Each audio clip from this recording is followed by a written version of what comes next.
Hello everybody, welcome back to HardReset.Info channel. In today's video, I'll show you how to change photo print on your Canon TS8351a.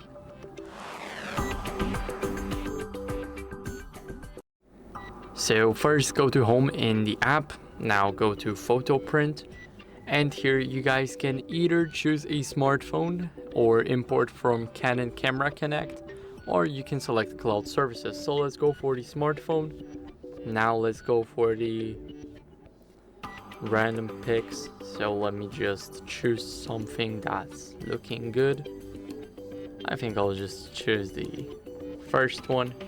Let's click add, and here let's click next. As you guys can see, now we will basically print it 4 inches by 6 inches, so it's basically 10 by 15 centimeters in color. So now we can just click print and we will get it printed out. So I'll show you guys the result.